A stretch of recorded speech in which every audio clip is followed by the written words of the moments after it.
Today I want to talk to you about why stress is useful, how one can use it for their own benefit, and how to avoid making the mistakes that cause burnout, mental fatigue, or physical fatigue even. So first I got to start off with, well, why am I qualified to say this, right? And my qualification comes from a couple of things. First off, it comes from the fact that I grew up in a household where my parents were both often working almost 12 hours a day for a good portion of my life. My dad often took double shift, and my mom would go to work at 3 in the morning, come home at 1. So, in fact, she still does that to this day. So, I've seen the effect of stress on them, and in turn, that kind of gotten secondhand experience from them. And second off, from my own experiences, because I've learned how to bottle up my emotions too much, so I understand where the breaking point is between going over the edge and just barely being able to contain it, right? So with that being said, I want to teach you guys how to avoid this scenario and how to actually use stress to your own benefit. So let's continue. The first marker, we'll say, to indicate that you are too stressed is mental burnout, right? Now, how do we detect this? Because it's not like a it's not an objective value. It's not like, oh, you've done this, this, and this, therefore you have burnout. It doesn't work like that because it's different for every person. So a universal guidance that one can take for if they want to test themselves on it is to put yourself in a quiet room, and begin, if you haven't learned how to do this already, begin to learn how to meditate. Because even if you can't do it well, just listening to your body will help you understand the feeling of burnout, right? And from a more behavioral perspective, right? Let's say you do a certain, let's say you go work out every day, right? Maybe for 6 days a week, 5-6 days a week, right? And maybe you're able to do it consistently for about, let's give it a month.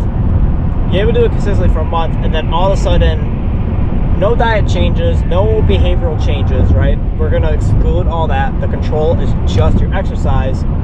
If you just all of a sudden don't feel like doing it, you stop exercising, you give up on yourself more often, that a lot of times is a representation of burnout. So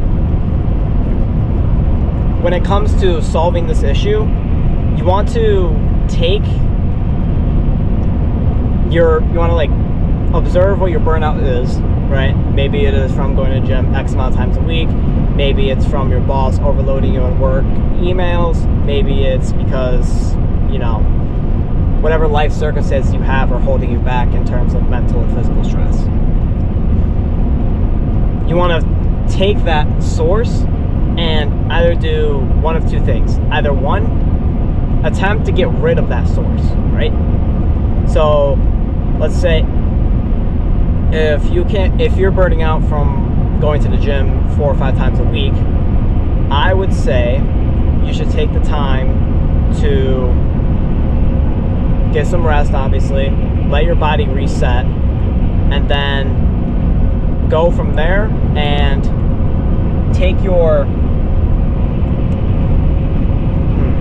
I don't know about this.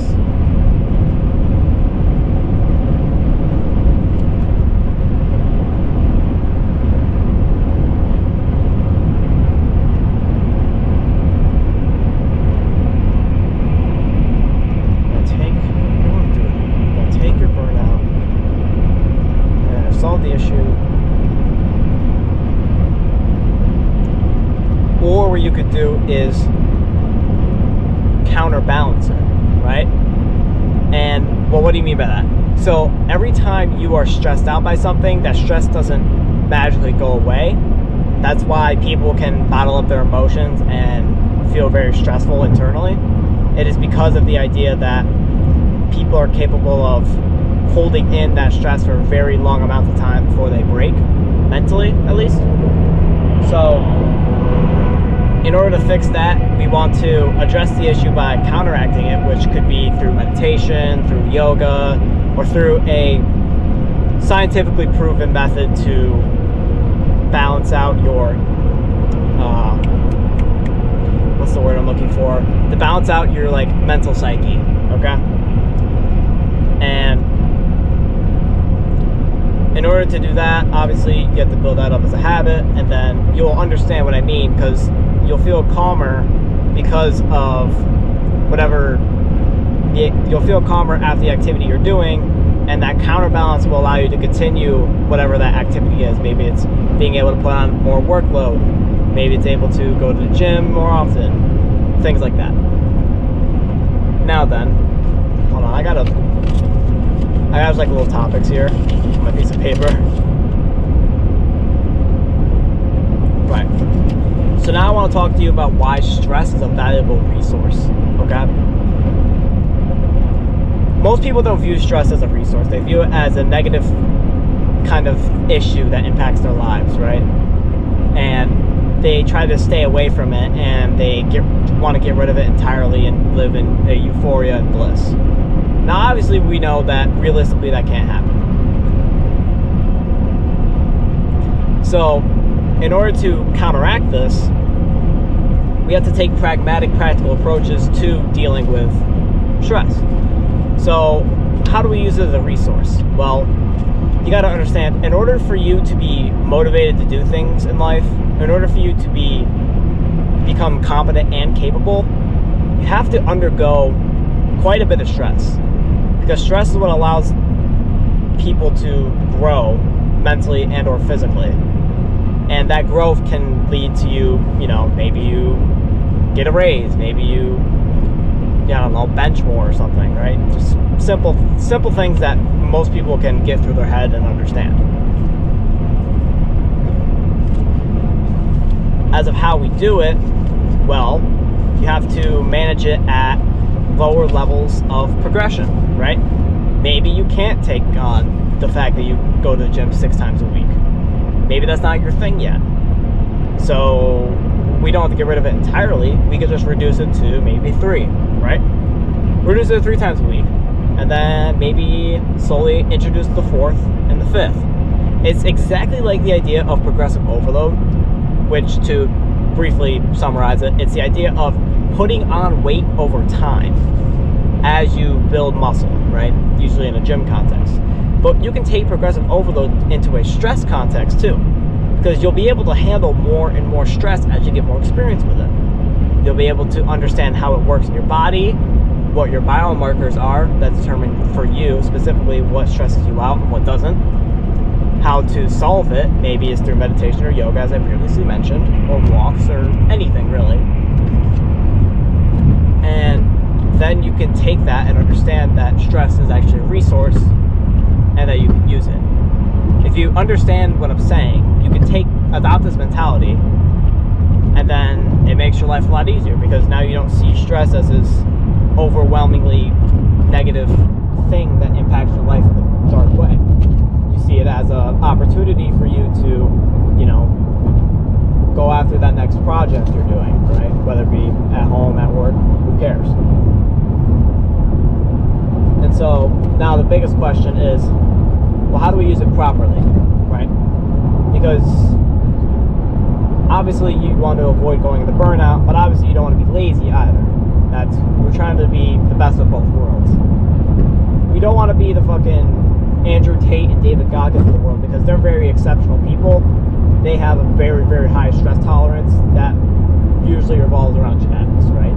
You can train yourself to be in that condition, but if you're willing to accept the sacrifice and the cost of what that means, then okay, go for it. But if you're an average individual like myself, you will want to take certain sacrifices but keep other things as they may be important to you, right? Maybe that family relationship is an important thing to you. You don't want to take it away because of work, what's the word I'm looking for? Because of work promises, right? And taking that opportunity to understand yourself may be a greater work promise than you could ever give to anybody else. You have to understand your own stress in order to conquer it and control yourself. Because a lot of times, even the bad habits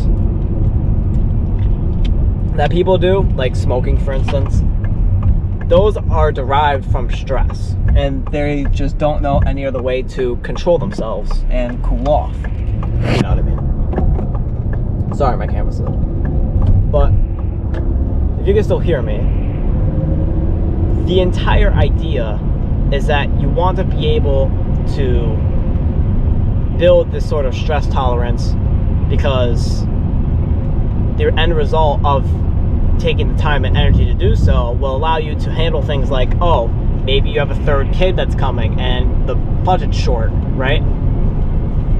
And so you have to figure out, where am I going to place this money? Where am I going to get the money? And how am I going to go through with it?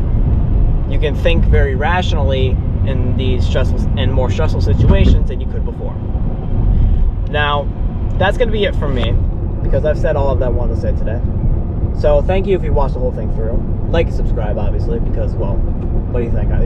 You watched a fucking YouTube video with a guy who has 60 subscribers. Like, come on now. You expect me to not say that? Anyway, hope you all have a wonderful day.